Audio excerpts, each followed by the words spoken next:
Hey, what's up? Lightboltjoe here. Today we are going to discuss the 2001 cult classic Disney animated feature film, Atlantis, The Lost Empire. Now, it is not widely accepted that this film is a cult classic.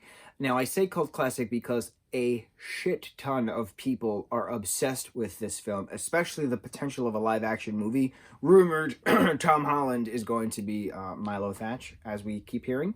But this film did not do well in the box office in 2001. It didn't. I mean, it made $186 million in 2001, which is so incredible. But if the budget was like $200 million for 2D/3D, but the other thing is though is you got to realize it was going up against Shrek and Tomb Raider at the same time, and nothing touches Shrek in that way. I mean, that's a right there. But this film isn't a cult classic mantra because of the memes that keep popping up from it. It's incredible. These memes are incredible, especially Helga memes and Mole memes and Kita memes and Milo memes. A whole language was created for this film. You know, Atlantean verbiage, pronunciation, an alphabet with a CH and a TH and a SH are just brilliant. Mike, I forget his last name, but he's one of the main Dark Horse storyboard comic book artists for Hellboy, the Hellboy books, the Hellboy 2008 movie, the 2019 remake. Like a lot of his art was shown within this film. That's another big praise of the cult phenomenon of it.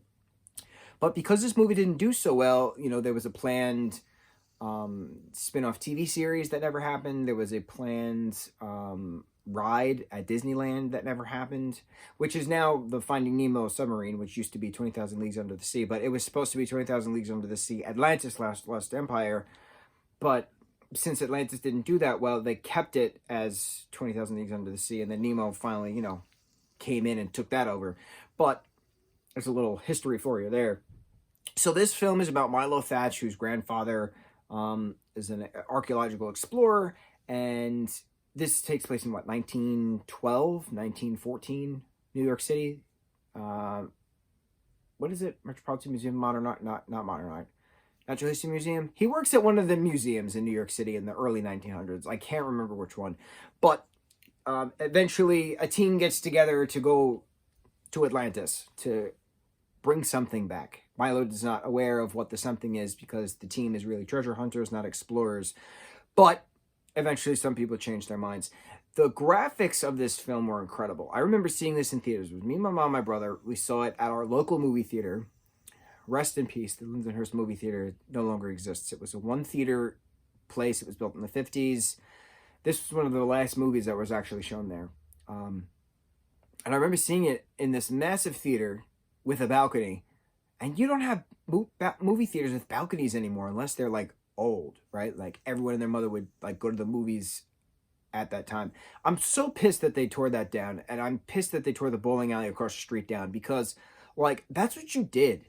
Like on a weekend you would go with friends to the movies and then you'd cross the street and go bowling.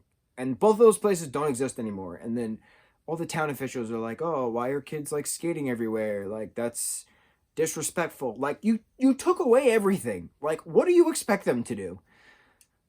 I can't.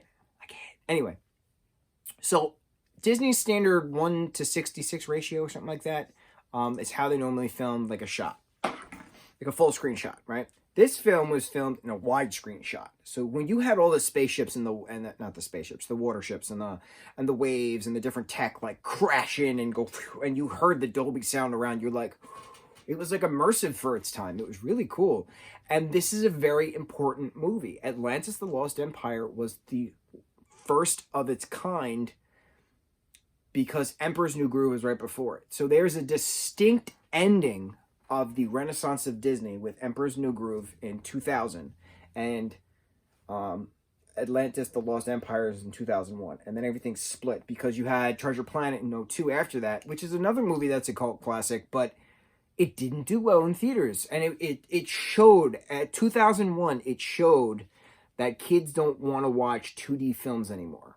I mean, at that time, because Shrek was everywhere. Shrek was everywhere. Everything was about Shrek. At that time. I mean, yeah, you had Bugs Life, yeah, you had Toy Story, and then eventually you got Monsters Inc., and you had Nemo. Nemo was in '03. What was Monsters Inc.? '02, '01, something like that.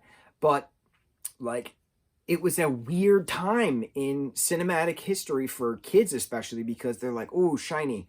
I want the new thing, which is the CGI stuff, not the 2D stuff. So I feel bad for this movie because it doesn't get the recognition it deserves. An incredible score, an incredible main character of Kita, and she's not considered a Disney princess. I don't understand. She eventually becomes a queen.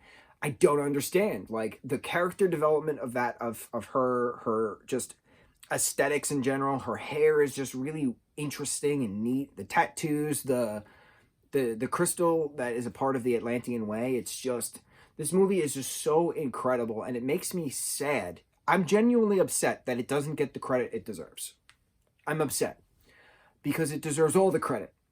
So thank you, all of you meme posters out there, for keeping the joys of Atlantis alive, because this film deserved everything, and it got bupkis.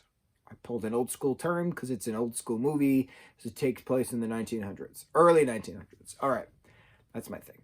There's, of course, a sequel, Milo's Return. We don't really talk about it, but it exists. So, when they make a live-action movie of this film, because it's going to be incredible, I'm excited.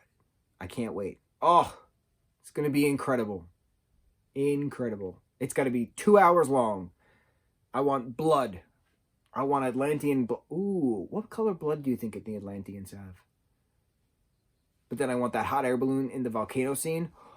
That's going to be incredible. Oh, watching Helga fall and watching what's his face get turned to stone, and I'm already so enthralled about it. I'm going to ruminate on my enthralling. Good times. Mucho mahalo.